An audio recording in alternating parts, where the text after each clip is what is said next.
पाहूया प्रश्न. प्रश्न आहे एका सांकेतिक भाषेचा आहे. 16/4 म्हणजे 74, 21/7 म्हणजे 33, 81/9 बरोबर 99, तर 55/5 बरोबर काय? मग याच्यामध्ये जर पाहिलं तर आपल्याला उत्तर काढताना एक सहज लक्षात येईल, की हा जो आहे 16 मधला 1 आणि 6 या अंकाची बेरीज केली तर 1 आणि 6 7 होतो. आणि ह्या 4 ने ह्या 16 ला भागलं तर 4 चोक 16 होतो. म्हणजे आपला अंकाची बेरीज करायची आणि याने भाग द्यायचा हे आपल्या ह्याच्यात लॉजिक आहे. आता हे सर्वांना लॉजिक हेच लावायचं. अंकाची बेरीज 2 ने काय होणार? 3 होणार. 7 आणि 21 ला भाग दिला 7 त्रिक 21 होणार. मग 3 लागणार.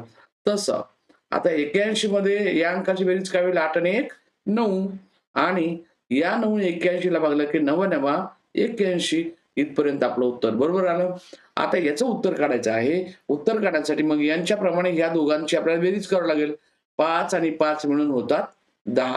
बेरीज केली झाली 10 आणि या 5 ने 55 ला भाग द्यायचा म्हणजे 11 5 55. मग या ठिकाणी 11 आपला मांडावा लागेल. म्हणजे या ठिकाणी 10, 11 असणारा जो पर्याय आहे, तो पर्याय म्हणजे आपला तिसरा पर्याय दिसत आहे.